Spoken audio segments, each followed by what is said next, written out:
But just tell your friends to check in with me lah, if they are late or anything, or if they're not coming. Let me know. All right. So last week, we started electric fields.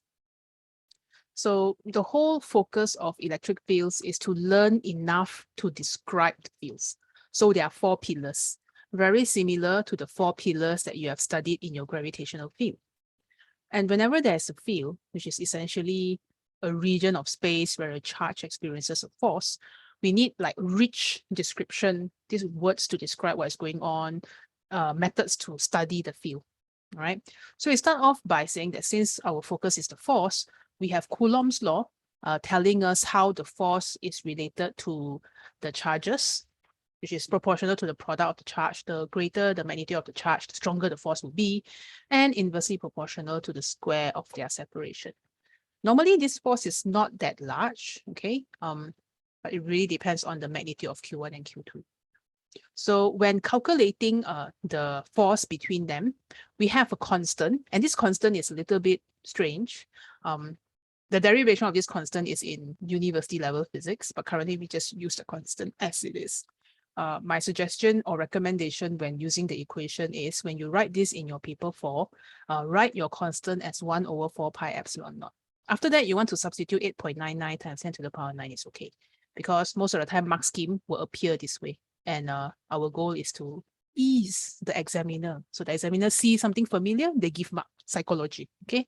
But it's the same thing. Or you could just put 4 pi and put this 8.85 inside. All right. A few other things to note about forces. All forces will obey your Newton's law. So these two will push 1 away, 1 will push 2 away if they are of the same polarity. Okay. But of course, since the force between these 2 charges depends on the charges itself, it's very hard to measure the thing. So if you think about sciences, right, whenever we want to measure something, we want to isolate out the effect so that the only thing that affects the force around Q1 is Q1 itself. We don't want the force around Q1 to be affected by Q2. So in that case, we came up with this idea of force per unit charge. That way, whenever we want to measure a region of area around Q1, we will take the force acting on any random charge, divide by the magnitude of that charge. Okay, so basically after cancelling off one of the Q, we get E is equal to Q over R squared and the constant. And from these 2 equations, sometimes questions will look like the graphing style. Okay, so they will give you a graph like this, and then you're supposed to take reading and then interpret the graph, you know, find the charge, or once you have the electric field strength, find the acceleration. Pretty common stuff. But sometimes we will take 2 charges and allow their electric field to come together. When it comes to electric field, because it is derived from electric force, it is a vector. And because it's a vector, this thing got direction 1. Okay. So sometimes we will have cases where the electric field are in opposite direction. That's why one is positive and then one is negative. Okay. So when E alpha and EP have opposite sign, okay, we can say both are opposite direction. So alpha and P both are positively charged or have the same polarity because they want opposite things. All right. So if you, again, look at this reference point here, the electric field of alpha is pointing away from alpha. So E alpha is pointing to the right. Whereas the proton is placed somewhere here. This is the proton. And the electric field due to the proton, again, must be pointing away from the proton, so it will point to the left. So these 2 are opposite direction. That's why positive and negative. And then if we put them together, we can draw something that looks like a sigmoid curve. So the whole idea is decreasing gradient to minimum, passes through a point on the x-intercept, and then go through the other side. So a few things to note. Number 1, where it intersects here, the electric field strength is 0. The net electric field strength is 0. So if you have enough information, you can actually find the location where the electric field strength is 0, which kind of makes sense, right? If let's say I put a positive charge somewhere here, maybe it will be repelled by proton. It will also be repelled by alpha. And there has to be a point where both forces will cancel out or be equal magnitude. So in this case, sometimes we can find them, or not this question, but other questions you'll maybe asked to find them. So the x where the resultant electric field strength is 0, you can just equate them, plug in the equation, cancel off the constant, and then solve the equation. Of course, x will be 11.7, which is closer, 11.7 is here, closer to proton, because proton is weaker. If you want the forces to cancel off, we must be closer to the weaker charge. If I want all the students to have equal result, I must be closer to the weak student, because he needs a bit more help, closer, proximity. Okay, but then I suggested that we look at some question. And before we move on, it's pretty important to give yourself time to digest this. And if you can digest this, then this is a pretty easy chapter. But we're going to look at Winter 19 paper 4.1. I'm not sure if you have tried it, but I'll talk a bit about this graph because it is a different kind of question. This in your past year question collection is in page 31.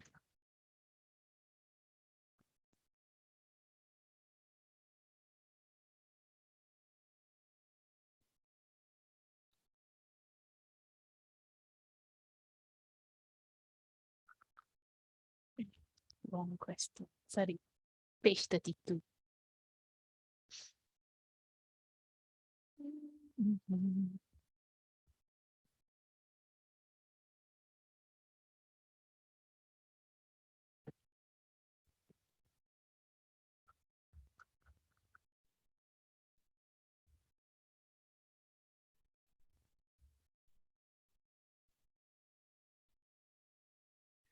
Okay.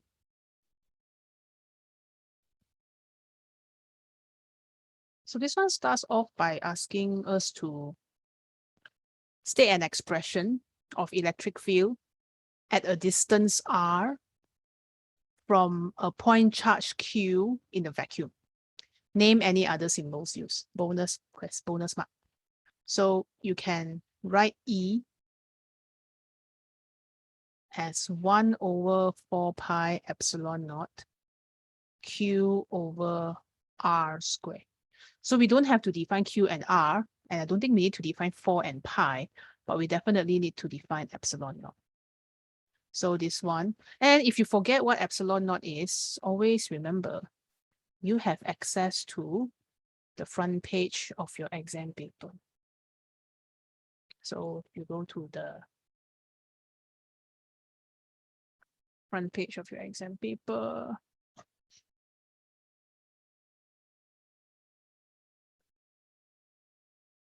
Fun fact, if I haven't told you this before, this website was coded by an A-level student. And then he graduated. That's why it stopped at Winter 19. So when you got time to code one, God, I think he got tired with all the ads from Papa Cambridge. It's too much. All right, anyway, you see this epsilon naught here? So you can just call this permittivity of free space. Can copy, please copy. Don't know how to spell all that. Copy that in front. Bring it over there. So 1 mark each for the statement, that means the equation itself, and writing out what epsilon naught means. Such bonus. Okay. So now we have 2-point charges, right? And these 2-point charges are 10 cm apart in the vacuum, as shown in figure 6.1. Point P lies on the line joining A and B. So you can see the electric field strength. You don't really have all the values. We only have values starting from 3 cm here to about 7 cm. Okay, the variation with distance x of the electric field strength is as shown. So note that this shape is very different than the previous shape that we got.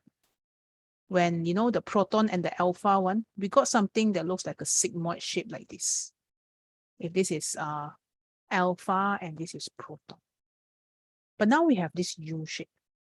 So you will notice that the electric field is always positive, indicating that the electric field strength for either one of the charges is always in the same direction. Okay, so I will just write my preliminary views. E is always positive. So the direction of E for both AB is A and B is also same direction.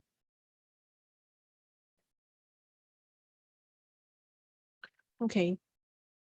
So if that is the case, you are asked to state and explain whether the charges A and B have the same or opposite sign and have the same or different magnitude.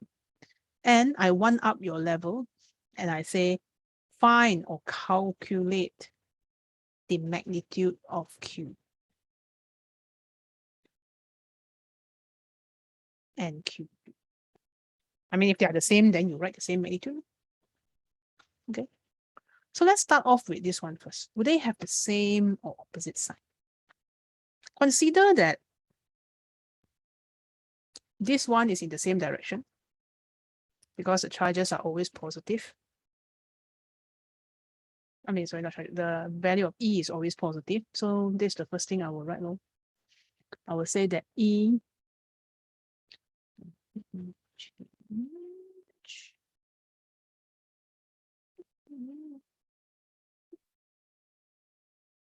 is always positive.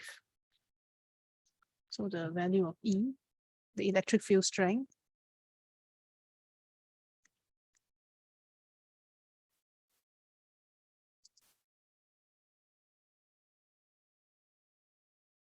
this shows that the E, electric field strength E, for both A and B are in the same direction. Or the field doesn't change direction because the field doesn't become zero. Okay. Hello. And because the electric field strength is always positive, and these two is the same direction,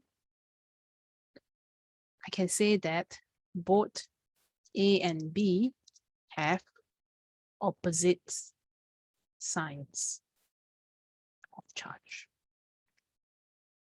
Why opposite, you ask? Well, you can always draw this to help your brain. Maybe A is here, and then maybe B is here. So if I take any random point here, and I expect EA to be pointing in this direction, this means A is positive, point away, okay? Pointing away. And then if I expect B to also be in the same direction, that means it point towards, point inside. Negative charge, point inside. Positive charge, point outside. It's just that I take the vector arrow and move the position. But you can see they are pointing in the same direction. So because of this, A and B have opposite signs. All right. But will A and B have the same magnitude of charge? So I already know one is positive and one is negative.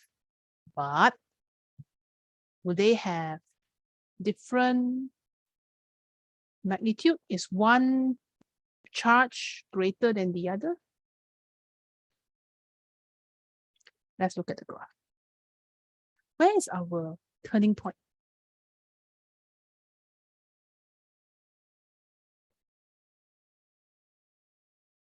Turning point is right here, in the middle. This means this graph is perfectly symmetrical at 5 cm or midpoint between 0 and 10, because they are 10, charge A and B are 10 cm apart. So if the turning point is perfectly in the middle, this means that the magnitude on the left and the right is the same. When they are not in the middle, for example, this one, the inflection point or the turning point is towards the weaker charge, but currently it's in the middle. So the same. So you will say that you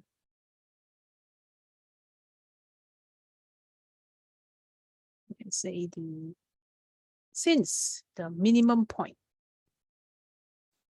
/ turning point of the graph is at the midpoint, or you could say the ER graph is perfectly symmetrical.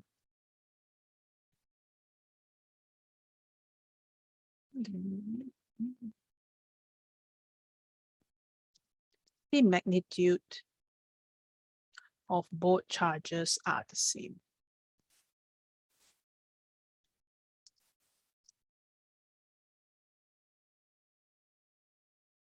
Okay. One more thing about the marks. When they ask you this kind of question where it's like red pill, blue pill question, or A or B question, or yes or no, got change, no change, increase, decrease, positive, negative, same, opposite, the marks is always M1A1. Meaning even if you tembak and you tembak correctly, you just randomly choose the answer, even if your answer here is correct, but your explanation is not sound, you will get 0. Because if there's only 2 things to choose and I randomly choose, I can have a 50-50 chance of being correct. So their intention here is so that people who are awarded marks are awarded marks not because they are lucky, but because they really know their physics. Okay, so this one, the first one is you mentioned that they are in the same direction. The second one is you mentioned the graph is symmetrical, or the turning point is the midpoint, something like that. M1, and this one is A1. Okay. Because there are only 2 answers you can write. I mean, I guess 3, if you say that they are the same. No, only 2. Yeah. So you could get lucky, but we want to award marks for, or we want to evaluate the students who can understand. All right. So I did a slight extension and I asked to calculate the magnitude of QA and QB. Since the charges is the same, so the magnitude should be the same. What are your thoughts? How can I find the charge stored on particle A and particle B? What can I do? Any ideas?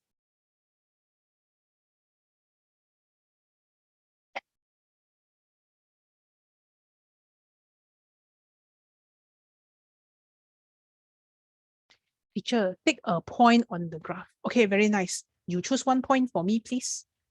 Which value of X should I use?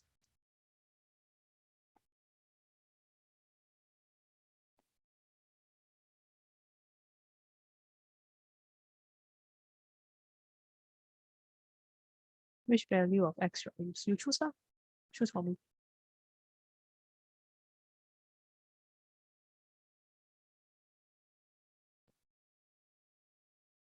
It's going to be midpoint.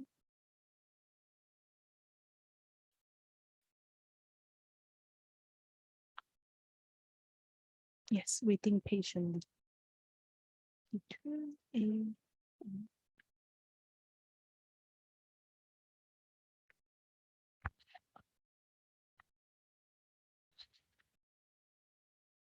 Kindly select a value of X.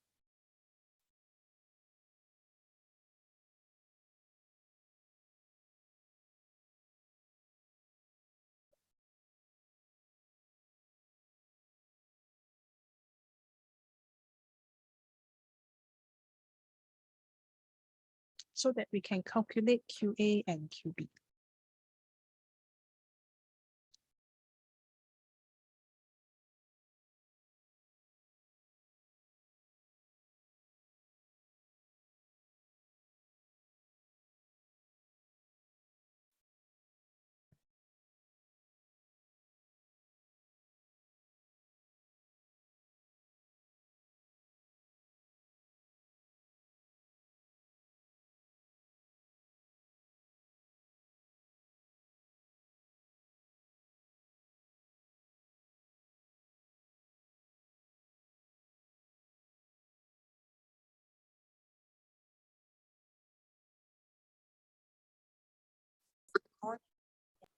Hello, Adib.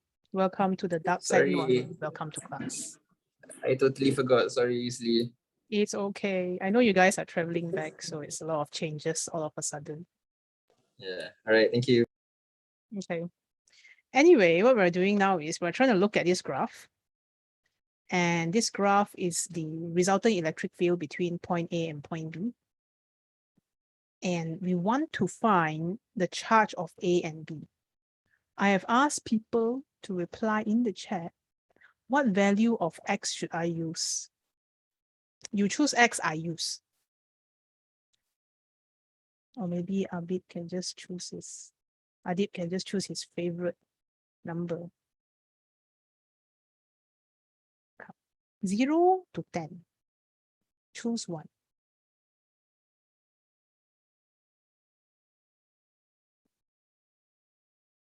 One.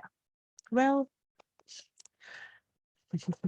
Adib, that's a very good number, but I don't got no graph at 1. There's no graph at 1. Much empty. Actually got one, just very high. Didn't plot. 3, yeah. Okay, we can use 3. Let's use 3 lah. So if we want to use 3, which is this point,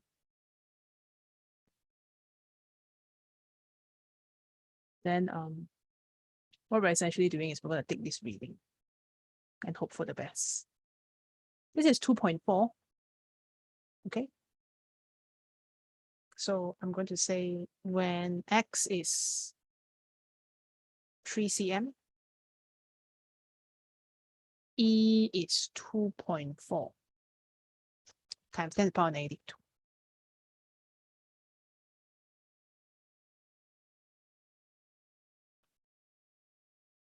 So if I want to find the resultant electric field, I will take the electric field of A plus the electric field of B. And because we already established that EA and EB must be same direction, because this thing is always positive, so I can just add the magnitude. Okay, so that is what I'll do now. I'm going to move this a bit here so I have a bit more space. But I'll substitute this one as 2.4 times 10 to the power negative 2. Okay, EA will be, take a breath, 1 over 4 pi epsilon naught QA over X is 3. Okay, because this distance X is measured from A. If this is 3, then this is 7. Okay. We can use any point on the graph. So this is X and then plus 1 over 4 pi epsilon naught QB over 10 minus X. I'm doing this for those who may have chosen a different value of X. So change accordingly. But I'm going to take 3 cm. So substituting this will be 2.4 times 10 to the power negative 2.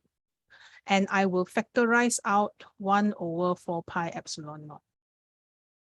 Okay, so what is left inside here is charge of A. Now, what is charge of A? You're trying to find A, right? But we also know QA is equal to QB because the graph is symmetrical and the turning point is right in the middle.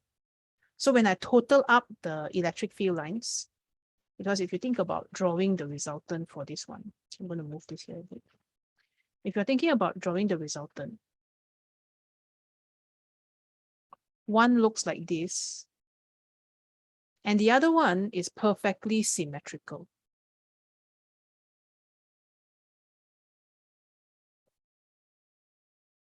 So perfectly symmetrical, meaning I will flip it because, you know, this is A,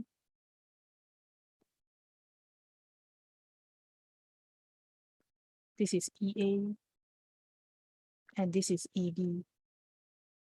And if you add these two graphs together, you will get something like this. Perfectly symmetrical, right down, this is 5 cm. Okay. If one is weaker than the other, let's say B is weaker than A, then you will get something like this. Then the turning point will shift to here. Turning point will always be. Yeah. So not the case. This one is your resultant. EA plus EB. All right, let's go back and look at our calculation.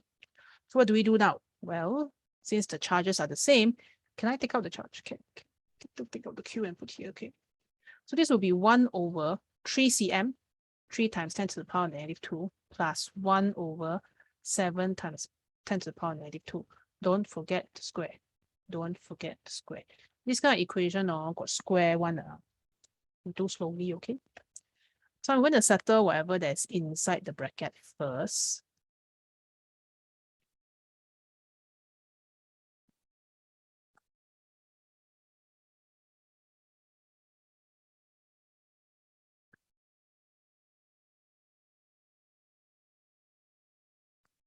And this will be 2.4 times 10 to the power negative 2. 1 over 4 pi epsilon naught is 8.99 times 10 to the power of 9 times Q. And this one is 1315. Okay, can I find Q already?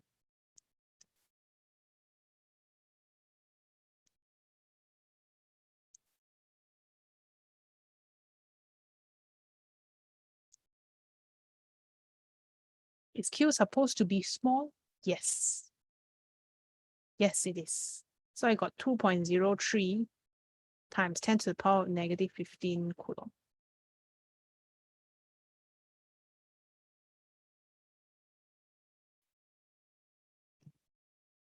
One electron is negative 16 ma. So as long as it's bigger than 1.6 times 10 to the power negative 16, you are okay. All right.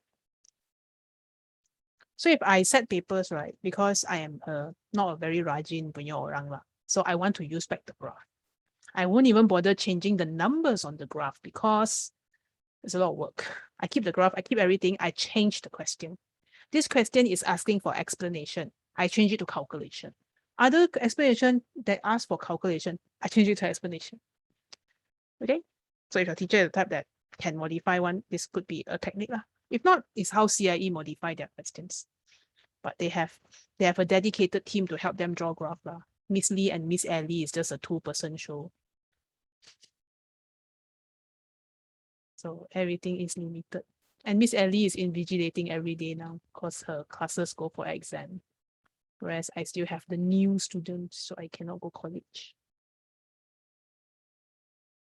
Okay, I will crop later and put inside your notes. All right. So no big deal. It's just a way of handling some annoying equations. Let's look at part 3 now. We have an electron at P. And without calculation, state and explain the variation of the magnitude of the acceleration of the electrons as it moves from 3 cm to 7 cm. 4 marks. Wow, this one, many the marks. Yes. So we look at our graphs first. Okay. So the graph that is given to us here is E against distance X. In fact, to help our brain, I shall crop the graph again.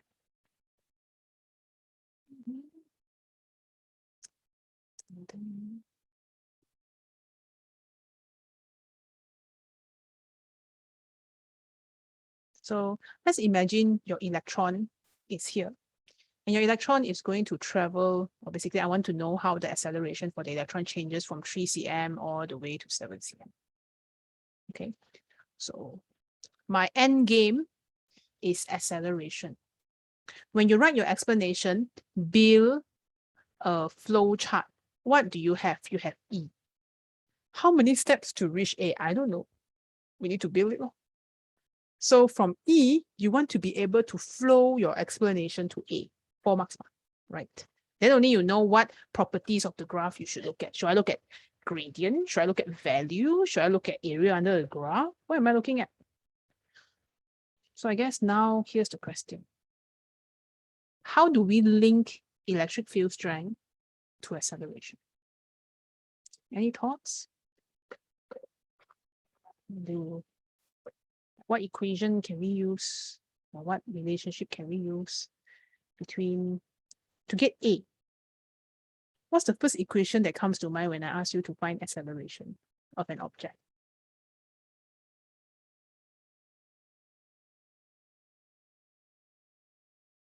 F equal MA, correct lah. So you're gonna just F equal to MA here.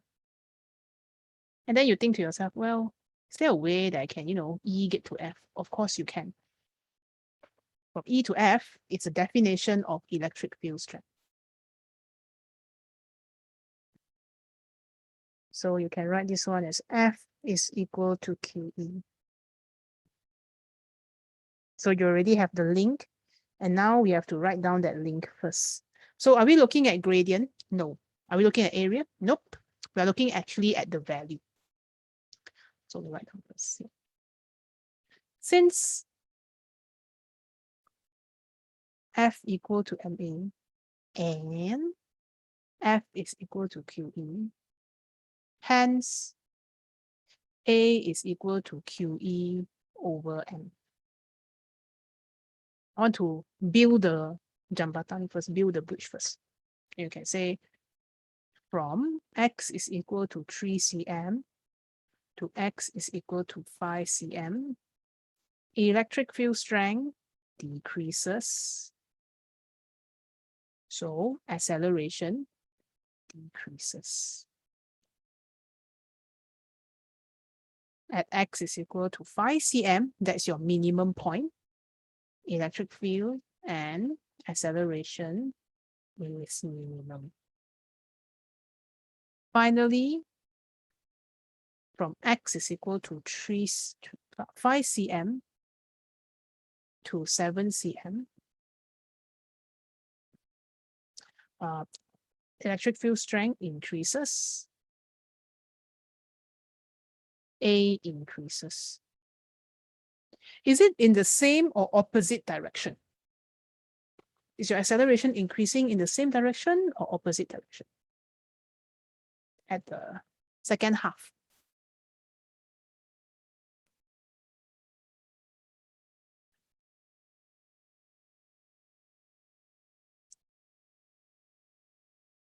See, correct. In the same direction.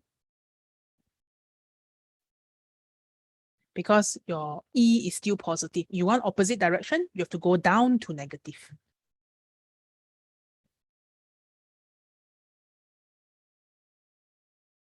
So the speed of this, if let's say I want to draw the velocity time graph or velocity position graph for this one, especially from 3 to 7 cm. Actually, no need, I can draw the whole thing because the trend, your graph is actually like that, like that, like that. It's just like no space to draw. Okay. So if I want to draw the changes of velocity or sketch it out, it will probably look like increase, but increase slower and slower, and then increase more and more like this. And the inflection point or the minimum gradient here is 5 cm. If they ask for the velocity acceleration graph. Sorry, velocity against a distance graph. So let's say add from rest like this.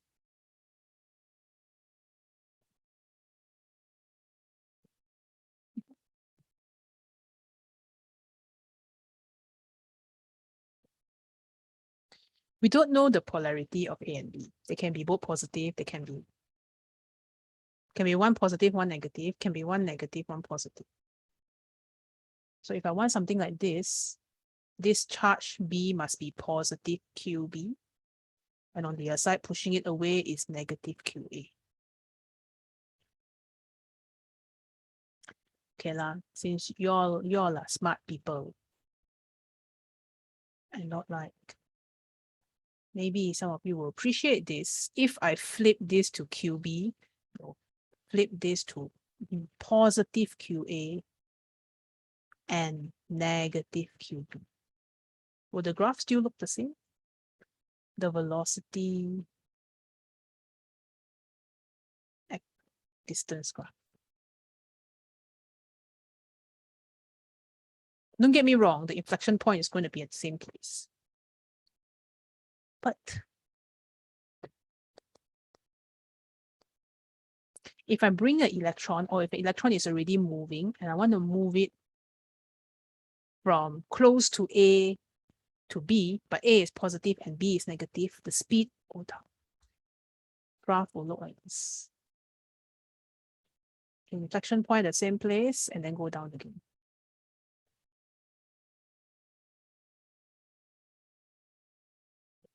Okay. Okay. So if you want to think about this, you think about bringing a negative charge from A to B. If A is negative and B is positive, the negative charge is like, okay, thanks, bye, bro. So it will run very fast in the opposite direction.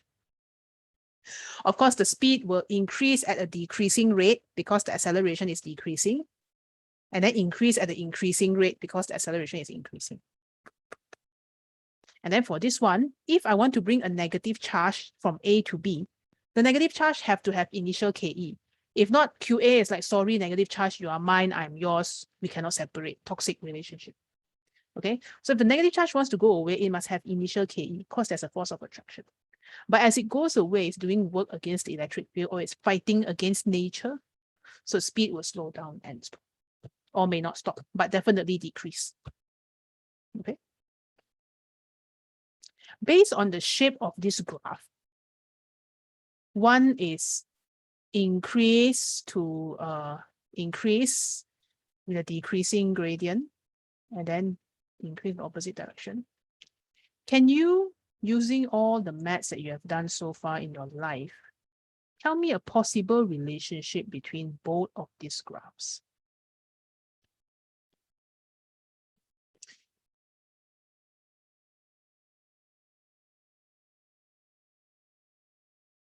Shape.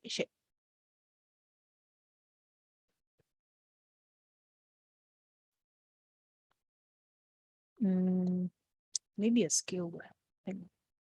I'll draw a scale. Scale will help. Okay. Here is the x-axis.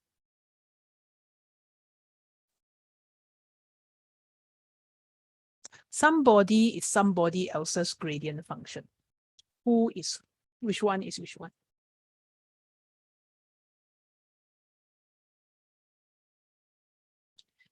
I call this fx. Let me give you familiar terms. Gx.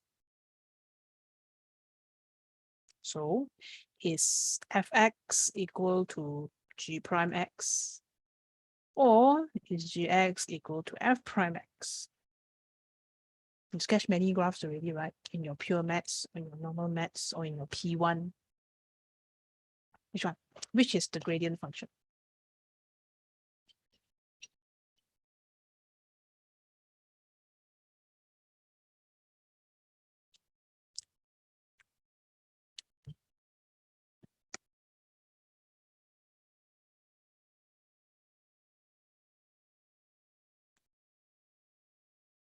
Second line. This is the gradient of this. Okay, let me write that in a sentence. Vx is gradient of Ex. Gradient of Fx is Gx. Yep, you're right. So that means I look at this is Ex. So if I dE dx, I will get some velocity, kinetic energy. Okay, we are now very ready to start pillar number 3 and 4. You cannot build a house with 2 pillars. That is called a wall, dinding. We want rumah. So we need the other 2 pillars. Okay, there we go. So we're going to complete this first. But I want you to remember that there's some gradient thing going on here. Okay. So we'll see how. But let's look at pillar 3 first.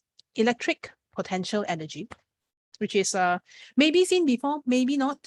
But potential energy is always about energy stored in an object due to its position inside the field. That is your previous derivation in your AS. But now we level up already. Because actually what we've been calculating so far in your AS is not the actual amount of energy by definition, it's just the change in energy. If I take my calculator and take from my table and put on my eye level, you could say I increased the GPE by this much. But that is the more accurate way that I increase my GPE by this much. mg, the change in height from table to calculator. But if I put that into the value, it is assuming that when my calculator is at the table, its gravitational potential energy is zero. That's not true, because where is the true zero? Infinity. So this is why your electric potential energy can be EPE, can be UP, anything you want to call it, is defined as the work done in bringing, we are bringing something from infinity and bringing a point charge from infinity to a point in the electric field.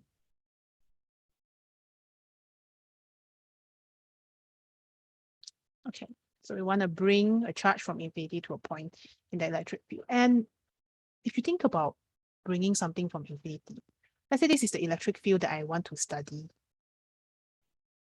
Q1. And I want to bring Q2 from infinity to wherever Q1 is.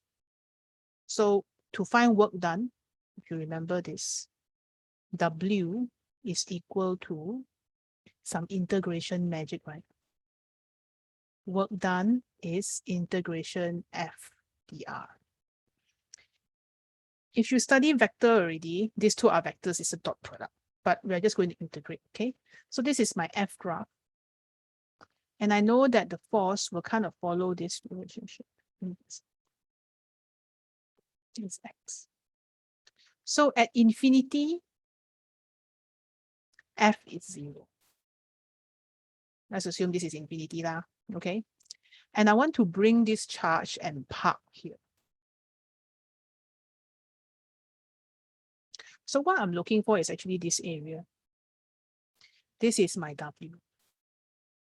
From infinity to this point in the electric field. Okay, lor. Another day, another calculus. Integration F dr. Good thing is we know that F is equal to 1 over 4 pi epsilon naught Q1, Q2 over R squared. Now I know you're thinking this is too much to integrate. Don't worry, constant all throw outside. So we're going to kick out all the constants. Not just 1 over 4 pi epsilon naught, but Q1, Q2 as well.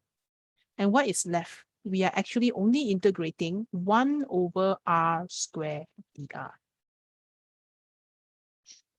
Hey, I know how to integrate this. You know how to integrate this, but we need some boundary condition. Okay, so we are bringing it from infinity to a distance X or R. Let's call it R because we've been using R anyway. So we're going to bring it from infinity. Here to here is infinity.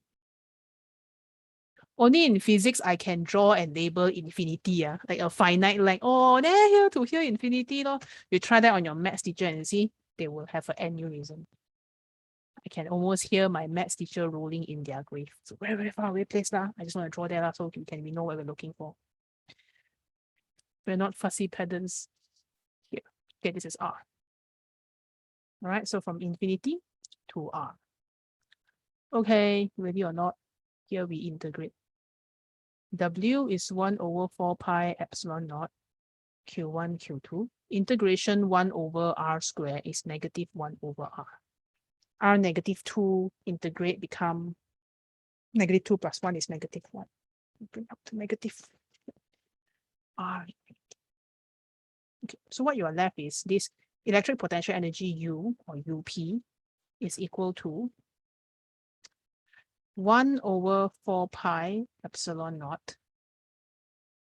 You see, when you have R and infinity, what is left is actually Q1, Q2 over R minus whatever it is over infinity. And 1 over infinity is 0. Okay, show this now later. One day in the middle of the night, we do And then you go like, why did the teacher skip the step? I was stuck here for 10 minutes. Okay. Happy now? Negative, negative. There we go. All right, but either way, this one is 0, so bye. Okay, and finally, you will have your potential energy as negative 1 over 4 pi epsilon naught Q1 Q2 over R. Notice that there is a negative sign up front, not the same as your gravitational potential energy. Okay. So a few things to remember.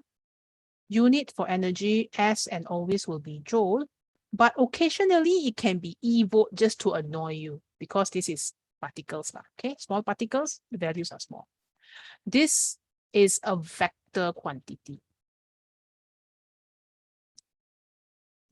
Joule or eVolt. This is vector.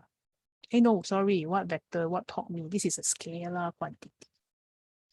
My friends, if it's a scalar quantity, right, then you have to substitute polarity. Okay, please substitute polarity when you use the values. Polarity of charge into equation. Why, you ask? Well, we need to do who is doing. We need to know who is doing the work. Is the electric field doing the work? Or is work done on the electric field? Okay, so I need to go off on a side tangent and address the problem of positive and negative sign. In this chapter, positive and negative sign can mean many things. Number one, it could mean polarity. And I don't know what to write here. Positive charge is positive charge, no? Negative charge is negative charge, no? Do you know how they define positive and negative charge? They define positive charge as charge that attracts the negative charge and repel the positive charge. Negative charge as charge that attracts a positive charge and repels a negative charge. That's not very helpful, but I think you know what it means lah. Okay, polarity of Q. The second meaning is direction for vector. What are the vector quantities in your electric field? Force or electric field strength. Normally, we would take positive as right and negative as left, but hopefully you understand that this is very arbitrary one. My right is your left. If you're sitting in front of me, I say here got electric field, and then you go like, oh yeah, miss, on your right got electric field, and I go like, but this is my left. Yeah, but it's my right, it's your left. Okay, we will argue already. So left and right is very arbitrary. Okay, but you decide based on what you see on the paper, from your perspective of what you see on the paper, your right is the right one. Okay, and the third one, which is the most headache one, is work done. Yeah, okay. So if it's positive, it means that work is done on or by the field, based on all your understanding of work done so far. Who do the work?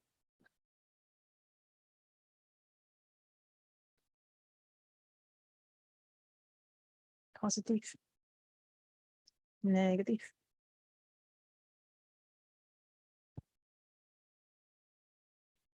Tragedy, my coffee is finishing.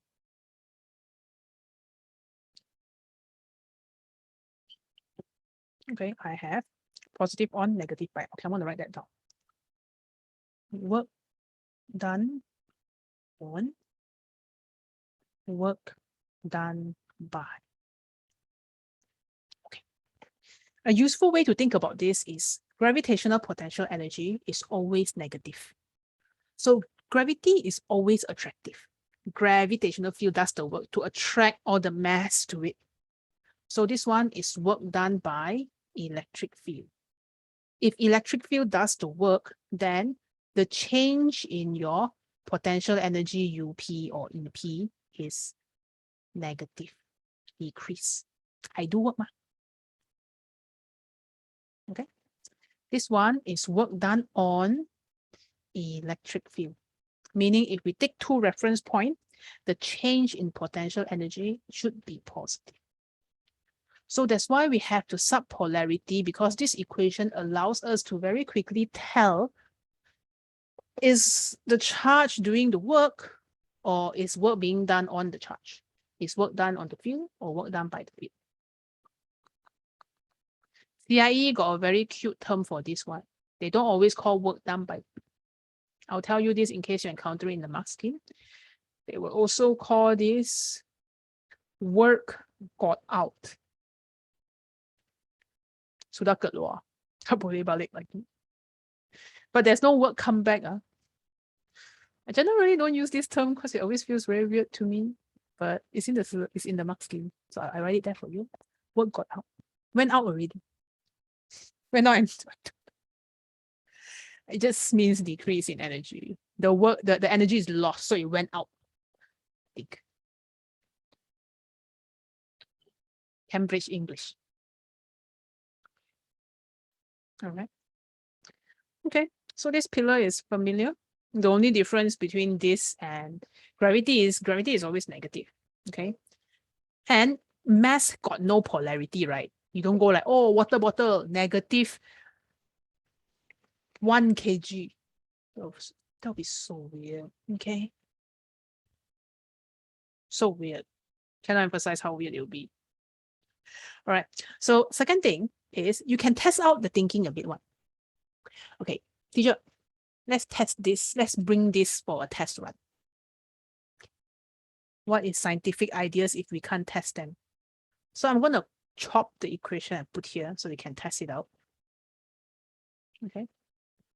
Let's do a test run and assume that both Q1 and Q2 is positive.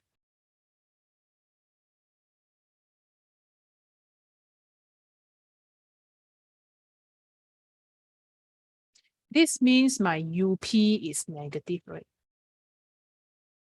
Because, you know, you're going to substitute this one as plus, then the whole thing will be negative. So if the potential energy is negative, it means that work is done by the on the electric field. This means if your Q1 is stuck here and you want to bring another positive Q2 from infinity and put here, Q1 will not help you one. In fact, Q1 will fight because Q1 is fighting. Wait, negative? No, wait. Positive. Work got out. UP is negative. Let me think. This is supposed to be attractive. Work done by the P. Hang on. Yeah, let me reframe this for a bit for my brain. This is attractive. Is there a negative sign here? From infinity to up. Yeah, time to revise. Minta maaf, program tergendala sekejap.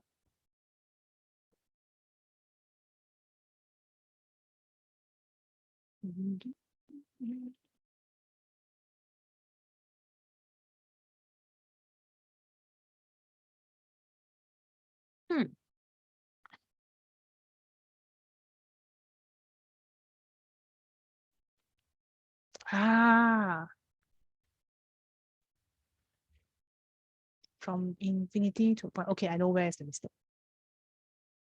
Okay, need to do some correction here. Forgotten about this. My bad. You see, this 2 is positive. This 2 is positive. That's why when we run tests, the errors will come out one. Okay, if these 2 are positive, right? And I want to bring Q2 to R, is there a force pushing Q2 away? Is there a force pushing Q2 away? The force will be in this direction.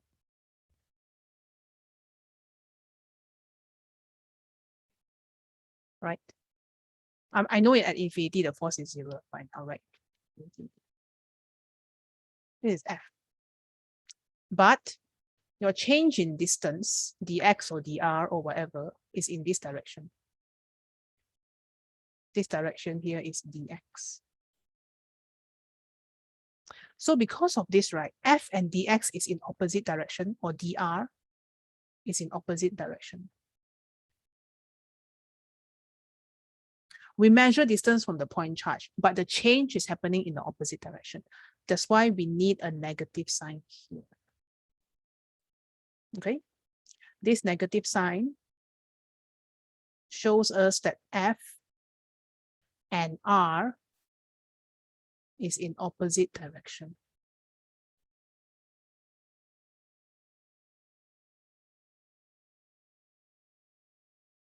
Okay lah. Let's give everybody a negative sign in front. You get a negative sign, you get a negative sign, you get a negative sign. This will be positive. There we go. No negative sign. So negative is reserved for gravity only. No wonder it felt weird. Okay, now the world makes sense again. Yeah. Whereas if let's say you think about gravity, M1, and this is M2. If I want to bring M2 and put here, this is dr, but the force on M2 is also in this direction. This is the direction of force. So F and dr is in the same direction. That's why if we go back, okay, I'm going to click away for a while. If we go back to the very beginning, we go back to gravity.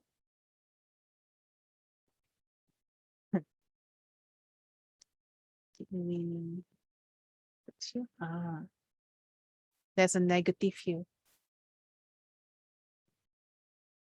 Okay, to show the direction or to show that this is always attractive. Okay, whereas for electric field, they owe you no such allegiance, meaning for electric field can be attractive, can be repulsive.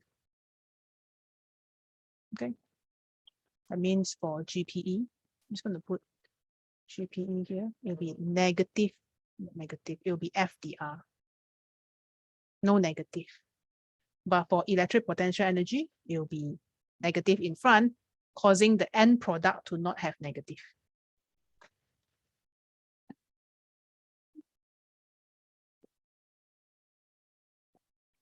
Okay, then the table now makes sense again.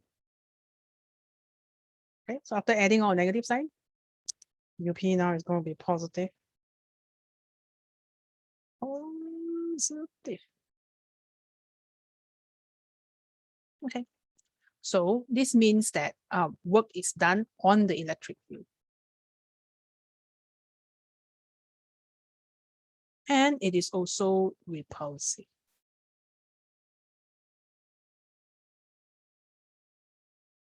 The fields are pushing each other away. I write the equation here. UP is 1 over 4 pi epsilon naught Q1 Q2 over R. No more square because we differentiate already. All right, let's test the other case. If Q1 and Q1 is positive and Q2 is negative, we take positive Q1 and put here. And then again from infinity, I'm going to move negative Q2 to here. The electric force will help you. Positive charge loves negative charge. Positive charge does not like another positive charge. So if Q is positive, but Q2 is negative, when you put into this equation, positive multiplied by negative, your UP would be negative. So work done by the field. That means the electric field is the one that attracts the charge over.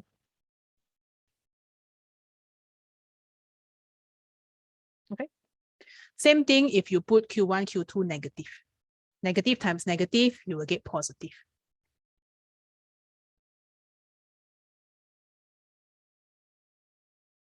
So your understanding of work done is pretty good. Okay. If you already instinctively know that positive means work done on, and positive will happen if I bring two positive charge closer together or two negative charge closer together. is repulsive. The only time when it is work done by, the electric field will do the job for you is when you bring the charge towards you of opposite polarity. This is why when we use the equation, we must put polarity.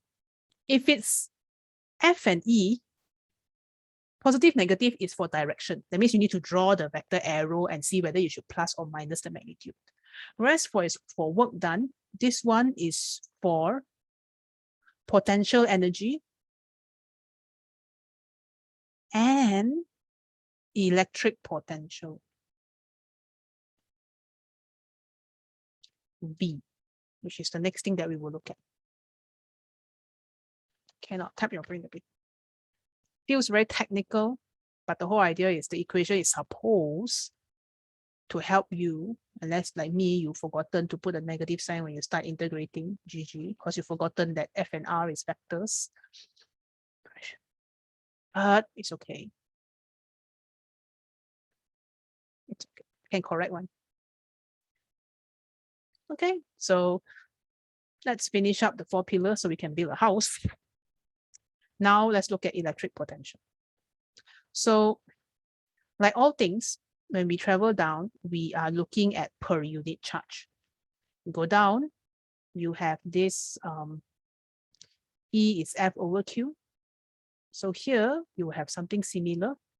Electric potential V is work done per unit charge. Yes, electric potential energy, UP over Q. So we can copy the same sentence and just add the term work done in bringing a unit positive charge. This is the new phrase. That's it. So this is the definition of electric potential V. Work done in bringing a unit positive charge from infinity to a point. Or work done per unit positive charge also can. Excuse. We've seen this before one in circuits. Circuit is work done per unit charge in converting electrical to non-electrical, non-electrical to electrical. That is the definition of potential, V. Okay. If it's work done per unit charge, so I can say that V is equal to UP over Q. Of course, if I want Q1, if I want V1, I divide by Q2. Okay. Doing so means that my V1 will now be equal to 1 over 4 pi epsilon naught Q1, Q2 over R over Q2. Q2 and Q2 is pi. So finally, you will have V1 is equal to 1 over 4 pi epsilon naught Q1 over R. Ding, ding. Hey, you want some good news? They give you this equation. They give you the final pillar in the equation sheet. Not sure if that's good. I show you lah. Nah. They will give you gravitational potential. There's a negative here because it's always attractive. And they will also give you electric potential. See this? This is given. V is Q over 4 pi epsilon naught R. Q over 4 pi epsilon naught R. I like to write like this because I want to substitute the whole thing as 8.99. You don't want, you can follow them. This is given in your formula sheet. Same equation. All right. Okay. Teacher, why got blank space one? We need to complete the jalan. Okay. Cannot build things, cannot build a road with dead ends.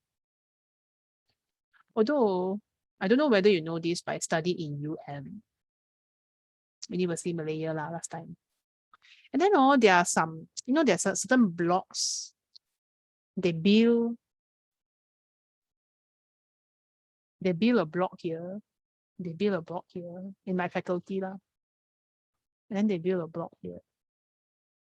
And then they connect lor. Very normal, right? You connect maybe level 3. Because let's say you want to go to the next block, level 3, you don't want to go down and come out again. But there's this block that this one leads directly into a wall. So for a long time, right, I just don't understand what's the purpose of this bridge if it leads directly into a wall. Have you seen buildings like that before? In UM got a lot one. Even funnier, in the physics department, there is one that has no bridge but got door.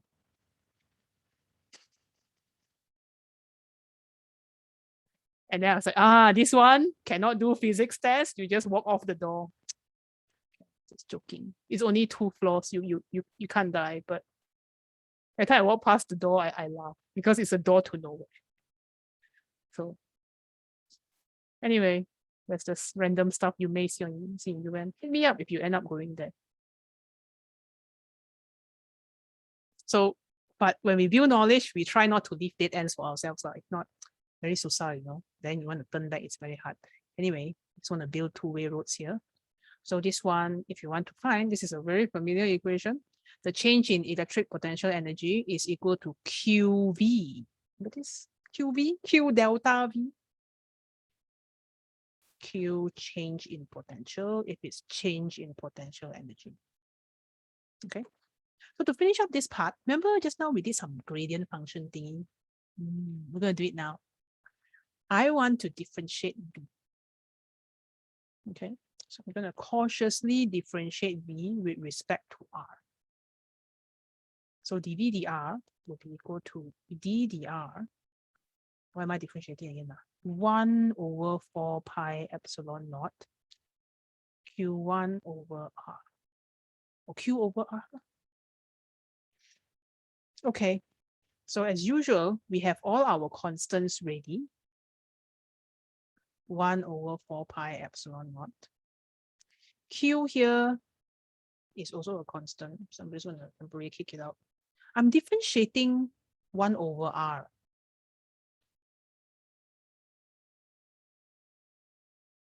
And when I differentiate 1 over R, I get negative 1 over R squared. Okay, so this is Q over 4 pi epsilon naught negative 1 over R squared. And then suddenly you go, wait a second, isn't negative 1 over 4 pi epsilon naught Q over R squared? Isn't this whole thing E? Yes, it is E. 1 over 4 pi epsilon naught Q over R squared. 1 over 4 pi epsilon naught Q over R squared. So what I'm saying is dV dr is actually equal to negative E, or E is negative potential gradient. So I'm going to bring myself back this direction. E is equal to negative dV dr. This is a favorite of CIE because it's new and it has the idea of gradient. So this electric field strength is also equal to negative potential gradient. And it is at this point where hopefully this unit will make sense. Volt per meter potential gradient. Okay, let's throw back a bit. We need to do some landscaping. I'm gonna throw back a bit to your AS. Once upon a time, there are 2 parallel plates. Remember this? Maybe this one I connect to positive terminal. The other side I connect to negative terminal, right? So I guess maybe 12 volt, 0 volt. So if I draw the potential difference against distance graph for this one, what will I get? I start with 12 ma, decrease uniformly. So at this point, I'm going to get 0. And do you remember how to find electric field strength? Nah, teacher, V over D. So smart. What is D? D is here, right?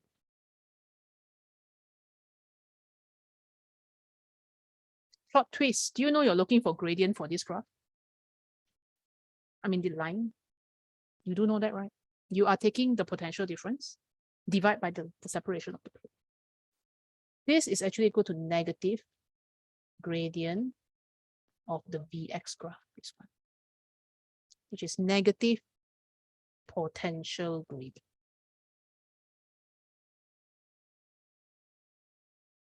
So a lot of things in AS you use, but you don't really necessarily know where the relationship comes from. And it's okay because in AS, we try to stay away from calculus, at least for your old syllabus.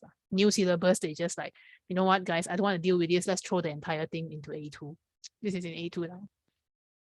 Okay, this is potential gradient. That's why you have volt per meter. And speaking of volt per meter, better give unit for this new friend here. Unit is volt V, or I guess joule per coulomb. And this is obviously a scalar quantity. Okay. So our collection is complete. Look at your 4 pillars. Time to build house and fill in the walls. Okay, we'll do some examples. Let me think. Can I squeeze this? To squeeze this in.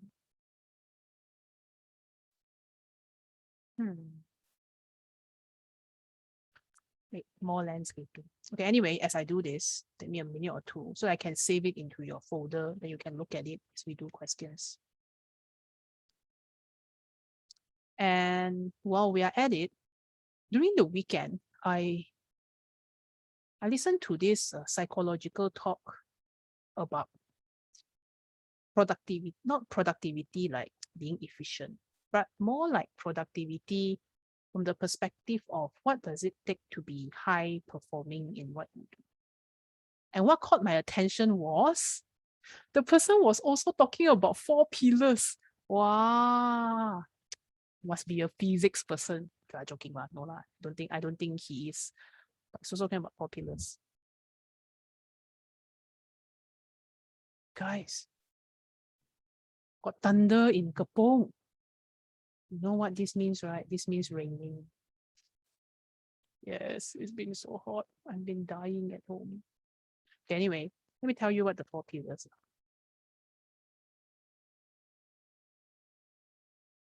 If you want quotation, then I don't know, but hey. Okay, this looks like one page. I'm going to print it first.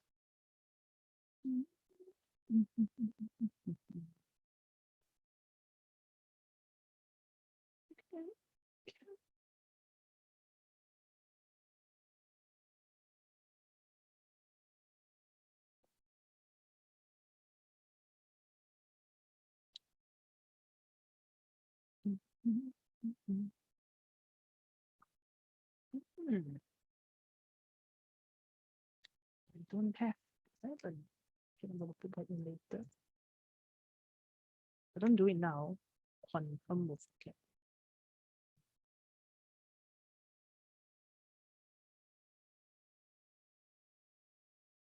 Okay, as it's updated, you will get new versions lah. Don't worry about it. Okay, if you need to refer to it on your own because I scroll too much, scroll too fast, pening, it's in Google Drive. Same link, same place. That folder is yours. Okay. So the first pillar, let's see if I can remember all of them. Only listen to it once. The first pillar is preparation, which is technically what we're doing right now. We're studying something. we try some questions, we grind questions, we ask things, we prepare lah, okay, we prepare, okay? And this is where everyone will tell you what, you must do more questions, study more, go for tuition, watch more videos, sure, okay? Not saying preparation is not important, preparation is very important, but it's not the only pillar. Course is very important, but it's not the only thing.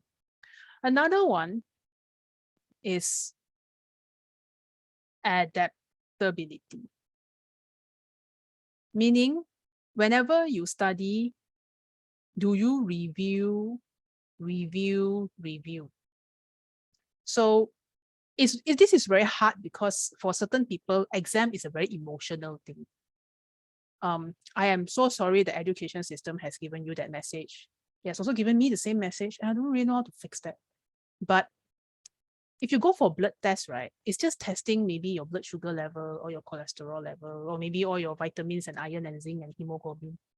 If let's say, for example, you notice that, hey, your hemoglobin less than normal, you don't feel personally offended, right? Hey, hello, bone marrow, please work harder. You don't go to that, right?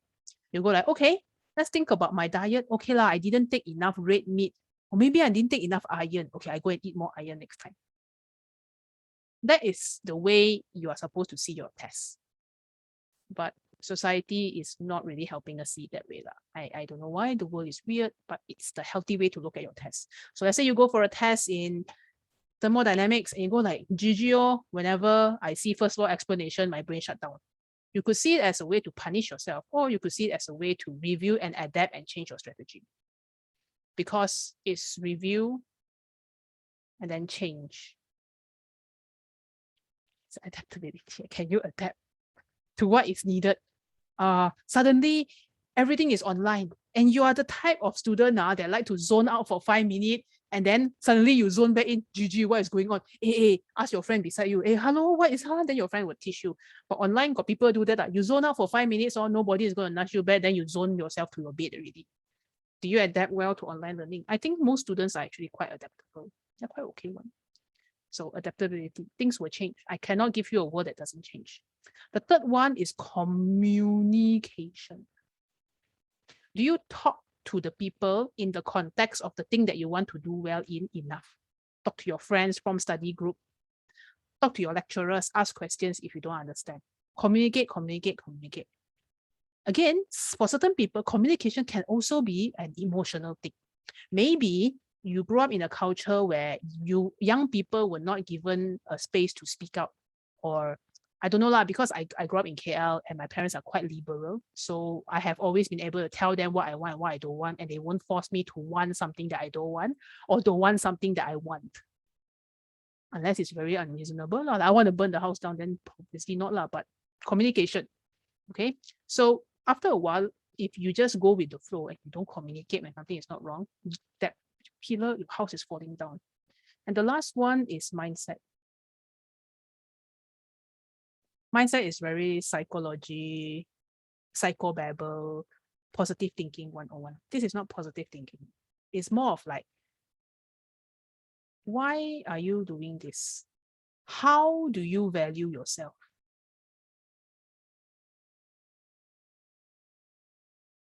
And what is the story in your brain? If the story in your brain is, I suck at physics, and or I'm not good at online learning, or it's very hard for me to wake up in this world. I mean, there can be some truth in it. I agree. But also at the same time, you are setting yourself up to fail.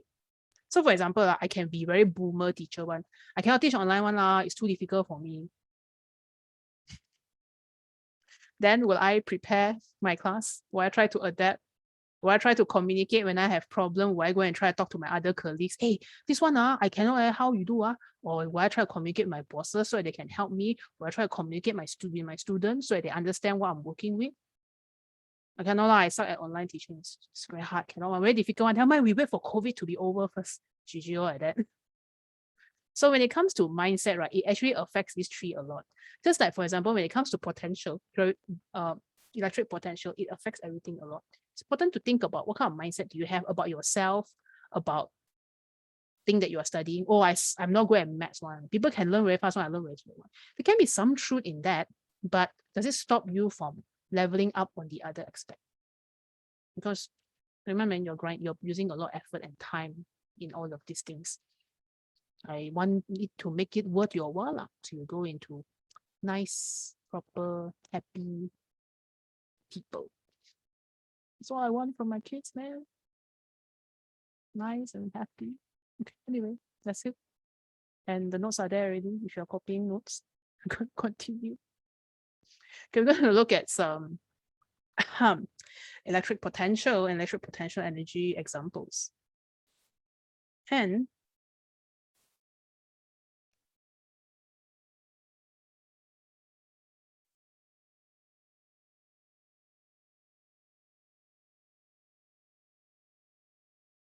life is a long game. Be nice to yourself as you level up.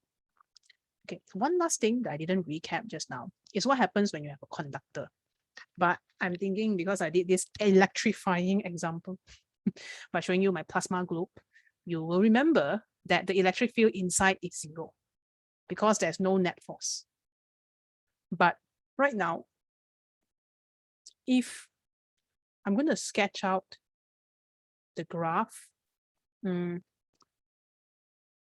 for, let's say, for a positive charge, or maybe positively charged sphere.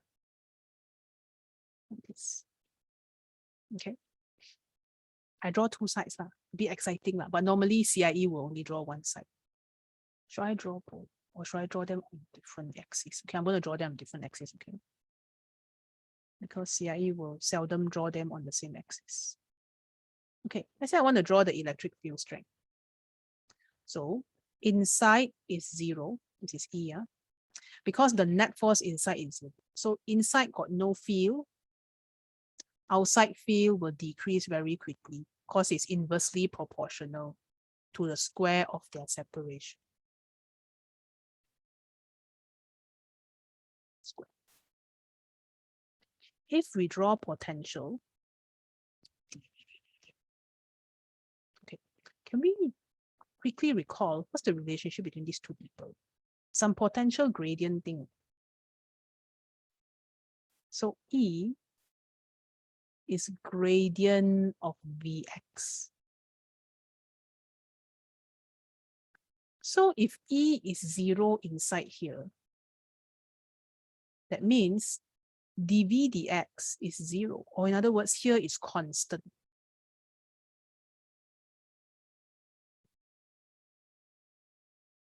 And then this one will decrease slower. It still decreases, don't get me wrong.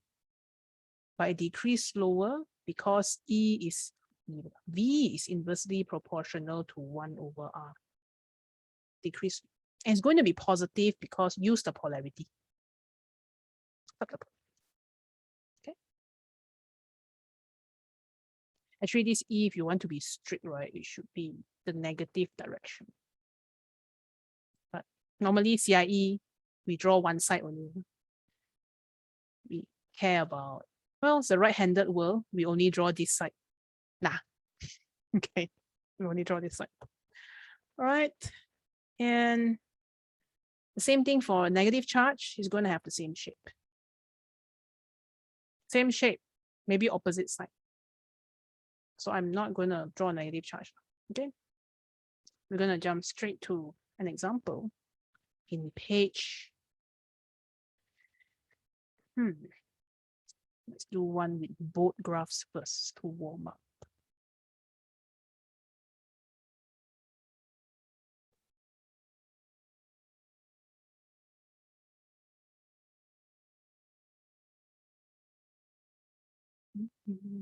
Okay.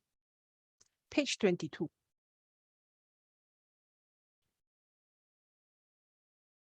22. I'm going to bold. 22 is a bit too hard at the moment. I haven't bring in two charges yet. So yeah, I keep flip-flopping.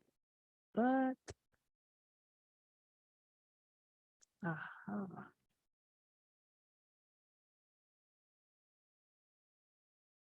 do you feel like something difficult? Okay lah. Straight away trial by fire. We'll do 7. We'll do page 7. Page 7 is a very mathematical question. In other words, it's relying on your understanding of maths. But yeah. So here, you are first asked to define the electric potential. And right now, you will be asked to define this at least 8 different times now in our question discussion. So define it again. Work done in bringing a unit positive charge from infinity to a point in the electric field. If I teach many classes, many years, every time I see it, I also will define. So should you lah. Okay. Don't take it for granted. 2 marks. All right, here we have 2 particles, P and Q. We assume they are point charges. Okay, P is fixed in position and Q is the one that is moving. So it's very similar to our derivation scenario where we bring something from infinity and then move it close to particle P. Like that. State how the magnitude of electric field strength is related to the potential gradient. Well, this one is easy. Electric field strength is negative potential gradient. This is their favorite. They will ask various times when you do past year question, at least whenever there's potential, they'll ask what time. Or they want you to use the relationship.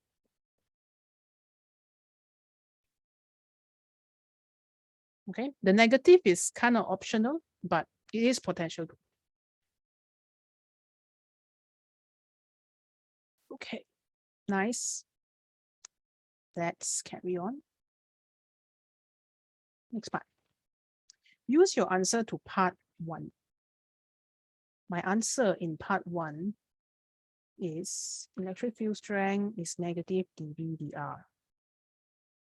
To show that the force on particle Q is proportional to the gradient of the curve in figure 4.2. So we say from this one, show F is proportional to the gradient of the graph in figure 4.2. Let's go and take a peek at figure 4.2. Figure 4.2 is potential energy against distance.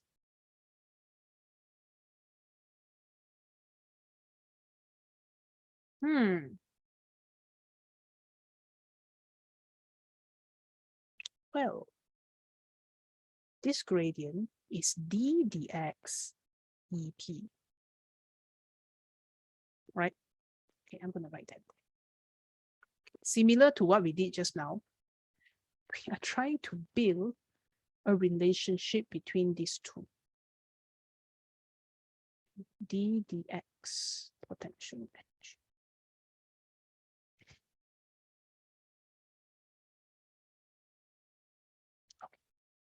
Well, can I link this and this? And can I link this? Well, actually not the whole thing lah. Okay, I just need this and this. Can I?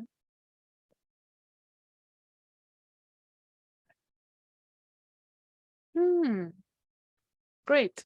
I'm going to give you a few seconds to let that link light up in your brain. What is the link that we're talking about?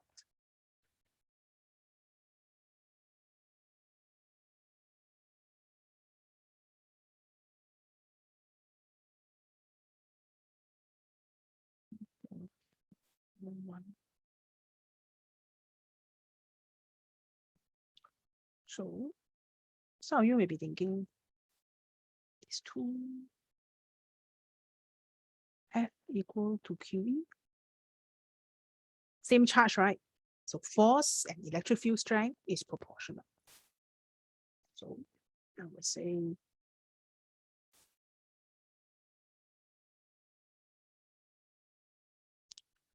from F is equal to QE. They say directly proportional, so I want to copy balik the sentence, that's all. So force is proportional to the electric field strength, E.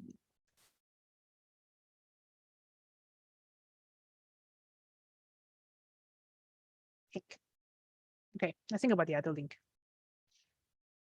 Can we link this one to this one? Nah, teacher. Potential energy is Q delta V or QV. Oh, so that'll be the second one from, I guess, potential energy is equal to QV.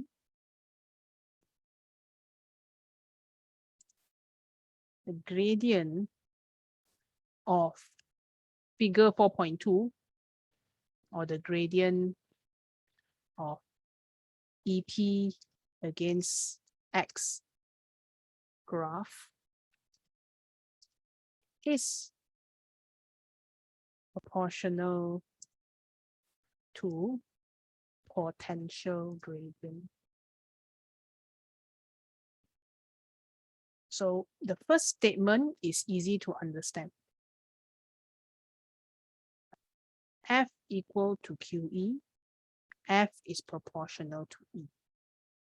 Second statement need to twist the brain a bit. Potential energy is actually proportional to potential. If we're talking about the same charge, and in this case, we are talking about particle Q, same Q, Q doesn't change. So dEP over dx, the gradient, is proportional to dV over dx, the gradient.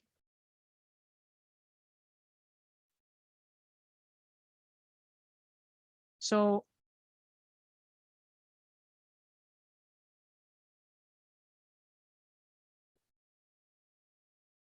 can conclude already. Since electric field strength is equal to potential gradient,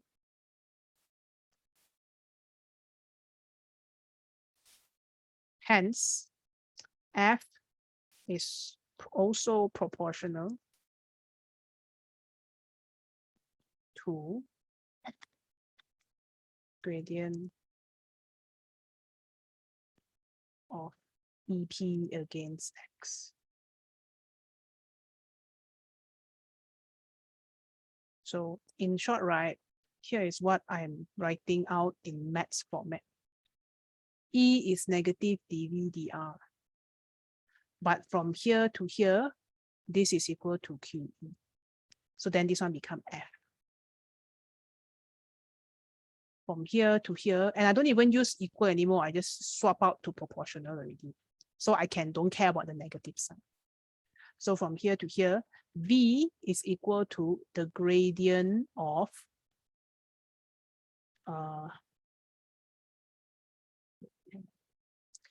Q, the gradient of dE V over dr. Because you multiply both sides by Q. But this whole thing is actually d dr. This Q and this V will be equal to EP. So my first point is this jump. From here to here to here. So you change electric field strength to force, 1 mark. Second mark is this jump. From here to here to here. So F is equal to QE, force is proportional to electric field strength. Potential energy is QV, so the gradient of the graph, because they say they want to use gradient, so I use back the word gradient. Gradient of the curve or gradient of the EP against the graph is proportional to potential gradient. So then you can work your way backwards. This one, E is equal to potential gradient.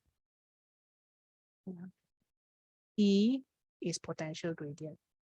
So force is then proportional to EP against X. Okay. Teacher worked very hard for 2 marks. Yes, this one, for some strange reason, is like that. It's also very maths, so math students are okay.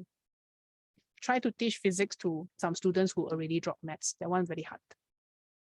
Struggle.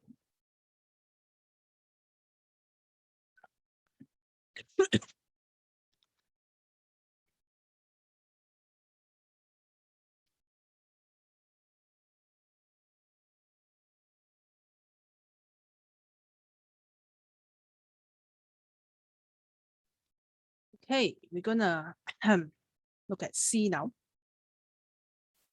In C, it says that the magnitude of the change on the magnitude of the charge of P and Q is 1.6. So these are electrons. Calculate the separation of the particles at the point where Q has an electric potential energy equal to negative 5.1 eV. This one is just directly using the equation. But I guess I need to find the separation.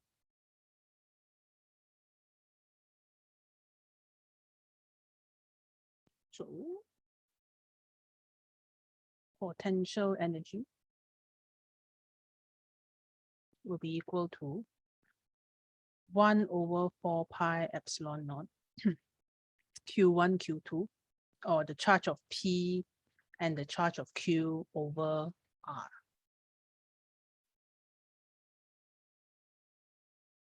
Potential energy is negative 5.1 E, meaning these two charges, one is positive, one is negative 1. So I'm going to take magnitude only, okay? And then this one you can put 8.99 times 10 to the power of negative 9. No, 10 to the power of 9. This charge, 1.6 times 10 to the power of negative 19. Square, because the Q is the same. This is Q. Q1, this is also Q2. Looking for R.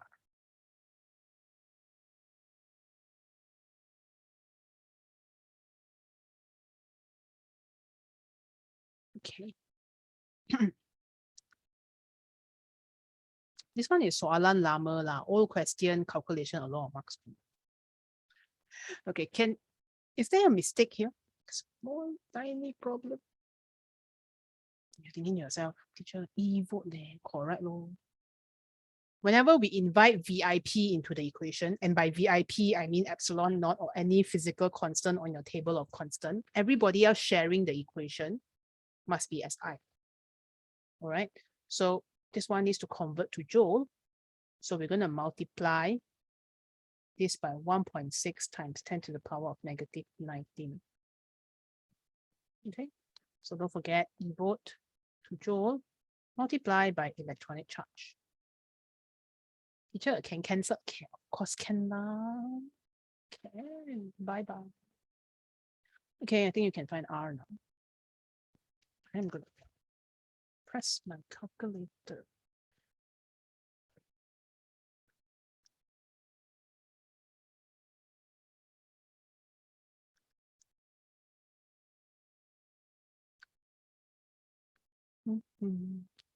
Kind of small, 2.82 times 10 to the power of negative 10 meter. But these are electrons, okay? They are really small charges, so it should be fine. Okay, and in fact, if you look here, these are all negative 10. And some of you is like, Miss, we cannot read from graph, man. You got 5. You got 5.1 not? Because I only got you negative 3 point something. But it kind of makes sense because maybe by the time you reach here, it will be negative 5, which is around 2.8. So here's the thing that I always read in the examiner report. Whenever students get a final answer, They don't double check and see whether, number one, if their answer makes sense, maybe too big, maybe too small. Number two, does it fit the trend of the data presented in the graph? Because very quickly people move on. You can pause a minute and just ask yourself, well, why didn't I use the graph directly? Oh, negative 5.1 is down here, right? Down here, negative 5.1 e-vote. So this one would be just extend here. I guess it can be around 2.8 lah, which is somewhere here. Okay lah, can lah, logic lah, somewhere there. Then it kind of like makes sense in your brain. If not, then maybe you've forgotten to convert unit or you do a calculation error and then your answer doesn't fit the trend, then it's a good indication for you to check your working. Okay. All right. By reference to the graph, state and explain. So we need some explanation here. Whether the two charges have the same or opposite sign. I think we kind of concluded that they have opposite sign, right? Because negative. So opposite sign because EP is always negative.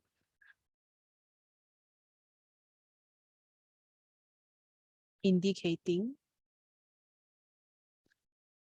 work done by the electric field.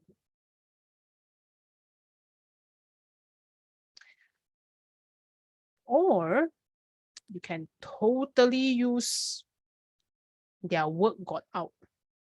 And my English teacher is telling me grammar is wrong. Work is got out. Embrace your English. Work is got out. Try to write this in your IELTS and see. GG.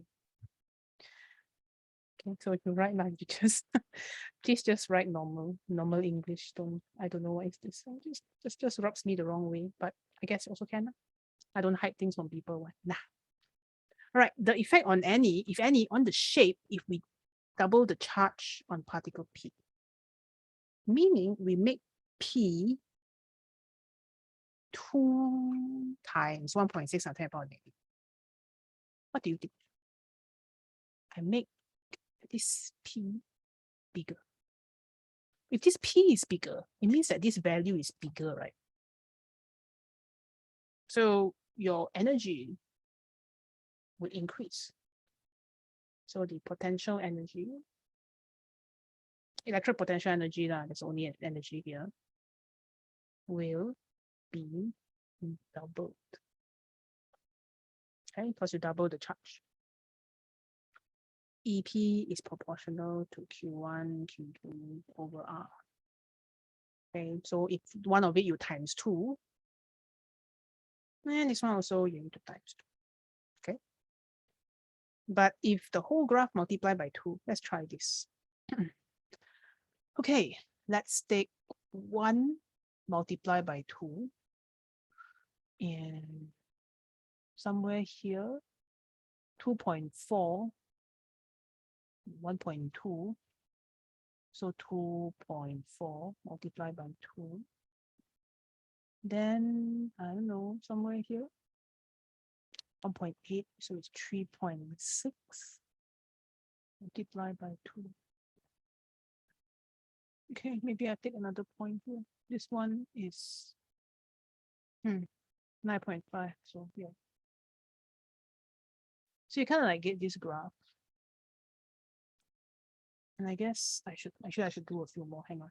This one is 2.8.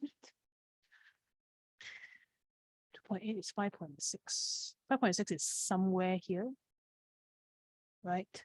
You times 2. So just by judging by eye, what can you say about this gradient? Can I say this one is steeper? It's a bit hard to tell here because they're not very steep, but you can already tell from here to here is steeper already. And then if I take this one, which is about, you can even measure the length here to here. Let me roughly judge by eye, okay? Then this one is here. So you can, I guess, pretty much tell that the gradient is steeper. Okay, so just mention along the line where the gradient increases. Of course, the gradient is not going to be doubled. We need further calculation that is a bit redundant here, but mention that the energy is doubled and the gradient increases.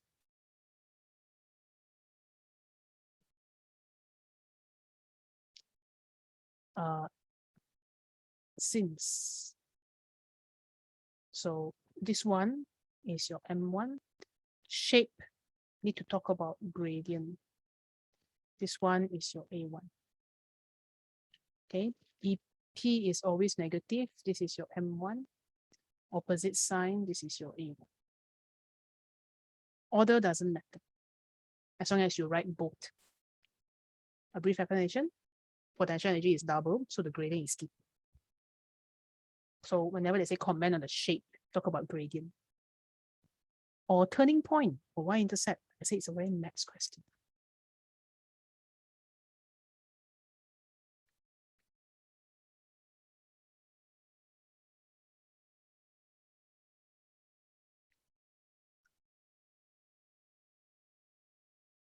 Okay, let's look at a slightly different question.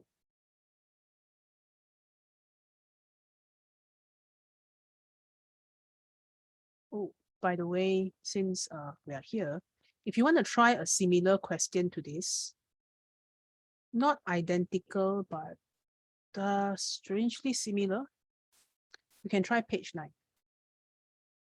May, June 12, paper 4.2, question 4. Page 9. This one is very similar.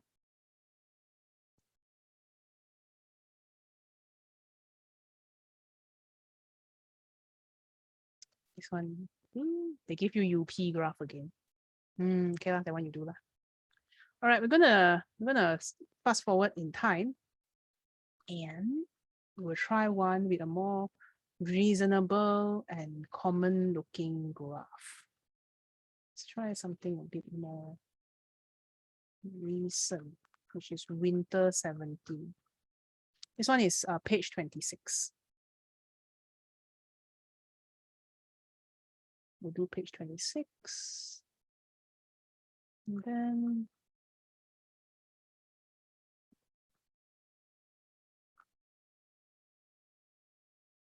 yeah. Then we'll do another one, moving charge. But page 26 first.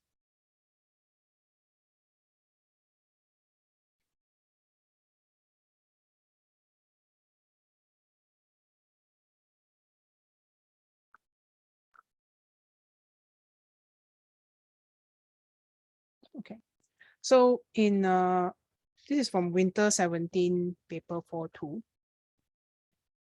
So it starts off by asking you to explain how or why is it that we can assume that any point outside a spherical conductor, the charge on the sphere may be assumed, may be considered to act as a point charge by referencing to electric field lines. So talk about the electric field lines around the spherical conductor. What's the R word to use? That R word that ends with L. Yes, a radio. So you could say something along the lines that the electric field lines are radial and appear to originate from the center of the sphere. 1 mark each. Hence, we can assume that the charge is concentrated at the center. Okay, if you want, you can add, I'm going to write this in bracket, showing that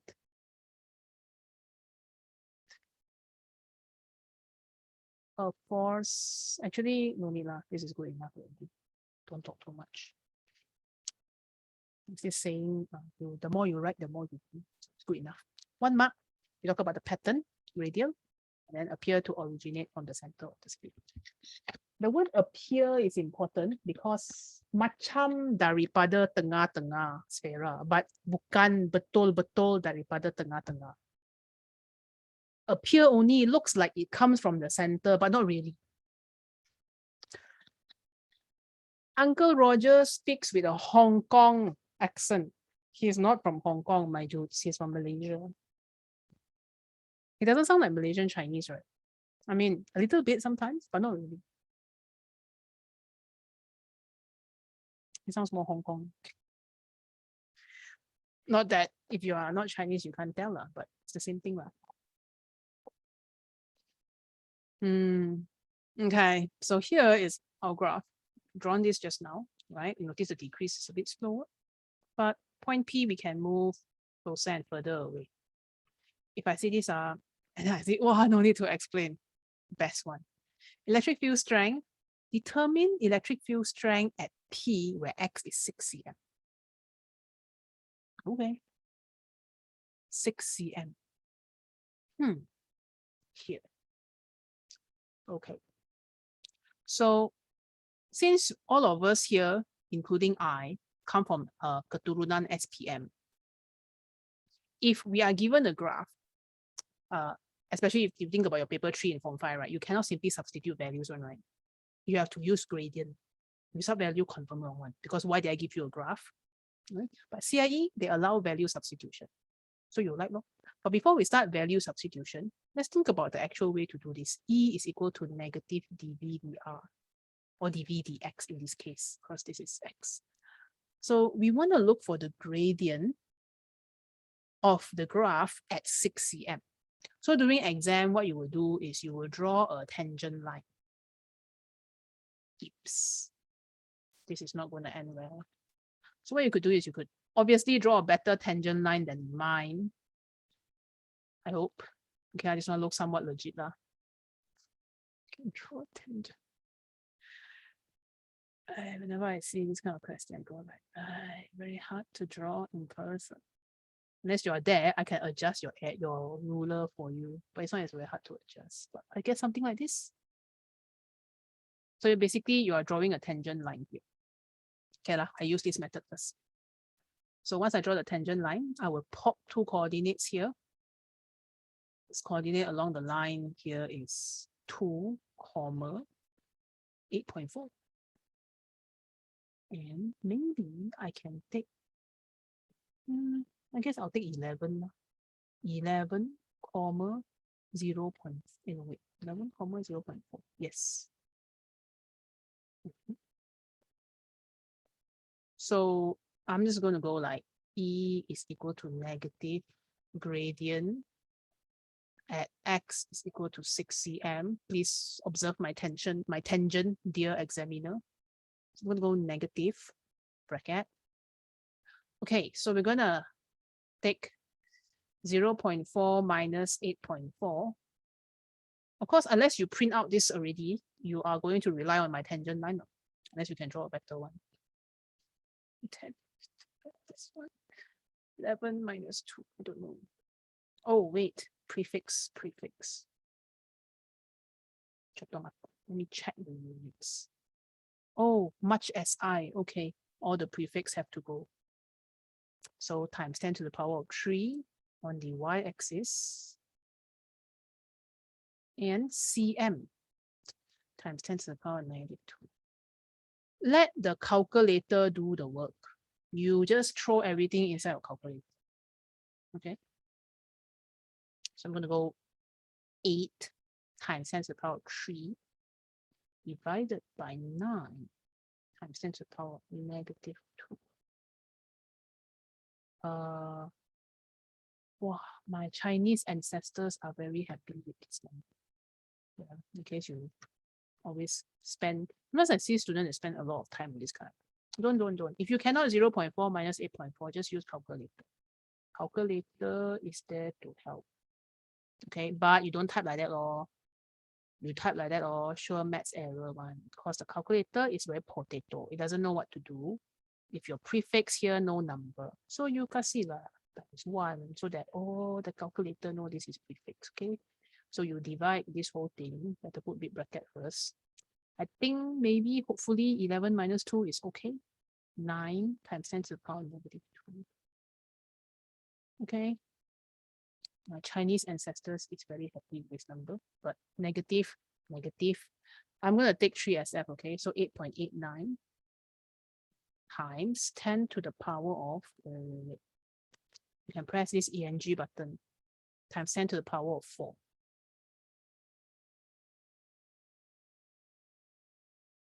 So 8.9, if you want 2SF, times 10 to the power of 4. Newton per coulomb.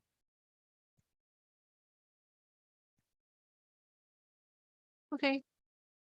So if you draw tangent line, any evidence or indication that you draw the line and you are looking for gradient, this is C1 mark. Draw the line, look for gradient. Second mark is when you get the answer. So the range that they allow is very strange one most of the time. It will look something like this if you refer to mark scheme. So my answer is chef kiss, perfect. But from 9.0, if you get plus minus 0.6, meaning anywhere from 9.6 to 8.4, here you will get 2 marks. So I already got 2 marks. Okay. If you tangent line sesat a bit, tersasul a bit, then you get 1.2. 1.2 very big leh. This one is 10.2. 7.8. Here to here. Okay, no lah. Basically just here and here. This is 1 mark. So that is how you get your 3 marks. Okay. Other methods include direct value substitution.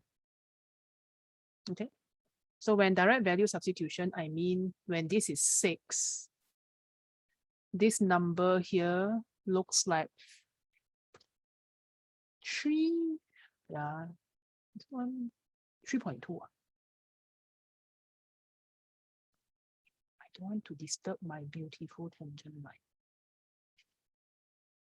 We crop again.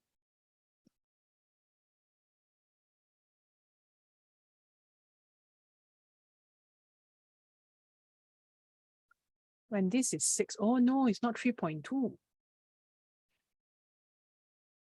If this is 6, this is n.5.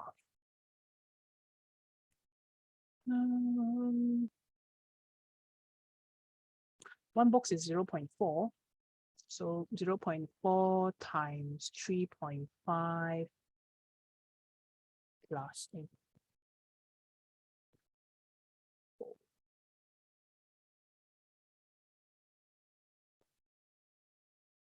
5.4. Okay. Right. 2, 4. So this 4.4, 4.8, 5.2. Okay, that makes sense. Gotta go back to the price. 6, 5.4.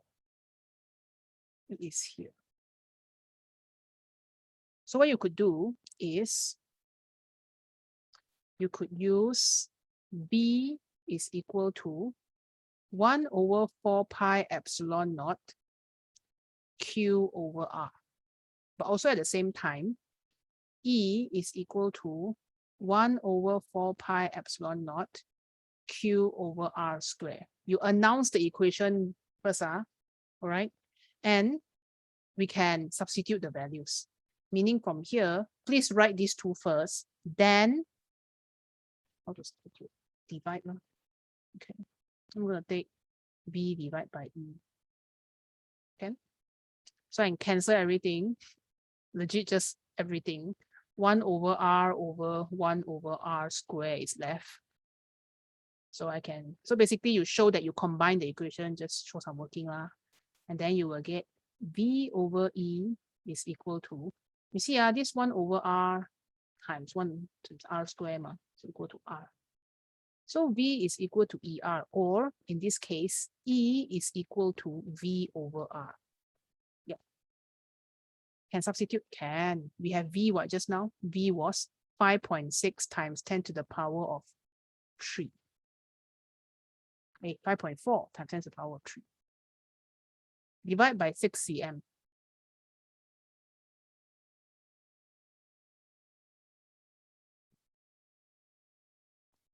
I think you get 9. 9 times 10 to the power. Please write 2SF, even if you do this method. Also can, to be honest, the tangent one is more legit. But they're set both with the same amount of mark.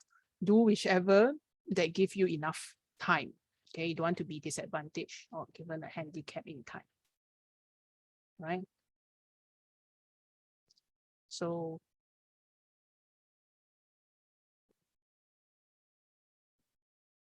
if we look at the mark scheme, this part here, show these two equations and show this one, meaning you should show this. I don't recommend starting from here, even if it's not really correct. This is the correct one. This is not. By the way, I use R and X interchangeably, okay? So if you want to change all of these to X also can. Up to you lah. So don't start from here. Start from this. And then you do some show of simplifying or substituting, doesn't matter. This is C1. So at least I know what you're doing.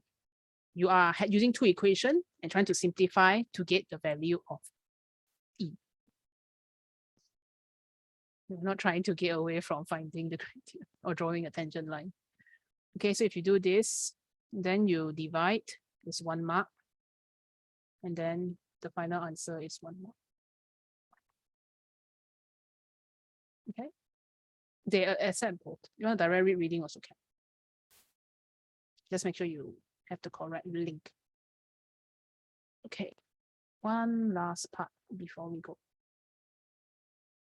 The radius of the sphere, explain your answer. Well, teacher, isn't the radius just like, this reading here? Yeah, this one. Radius is 2.5 cm. Explain. Potential inside conductor is constant.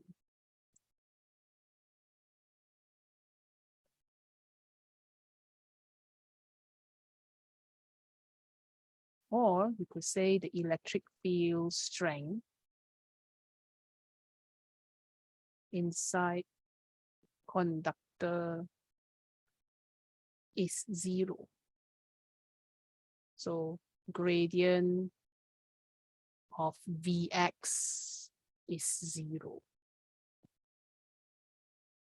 Second one is a bit more legit, but they're both okay. Okay, so potential inside the conductor is constant. Electric field strength inside the conductor is 0. So the gradient of Vx is 0. All right, that's it for this easier level 1 question. I will give you some level 1 questions to try. But if you want something super identical to this, you can try identical, not the same. Okay, I'm gonna write this here. Questions to try. ON 15, paper 4.3, question 5. This is page 20. And while you are at it, you might as well just do May, June 16. It's in the same page. This is bonus. If this question come out right, you will laugh to the bank because it's 6 marks for a lot of easy things. Okay. And this one. Most of the recent questions involve 2 charges. So we're going to look at the potential of 2 charges after today. But I think that's it. There's another type of question that we didn't manage to do. I want to change color a bit, but if you can do them, then that's okay. If not, I will discuss them. This one. And I'll probably choose one to discuss next week as a starting point, because it's a good place to connect this to 2-point charges. And why do we define potential in such a strange way? Okay, that's it. You have a total of 5 here and 1 just now, so 6 questions. Okay, take care. I will throw this inside Google Drive, and Salam Maulidur Rasul for our Muslim friends. I'll see you next week. Take care. Stay safe. Have fun in your quarantine. Thank you so much, Miss Lee. Good night. Good night. Bye. Thank you. Thank you, Miss Lee. Thank you. Take care. Bye-bye. Yeah, bye.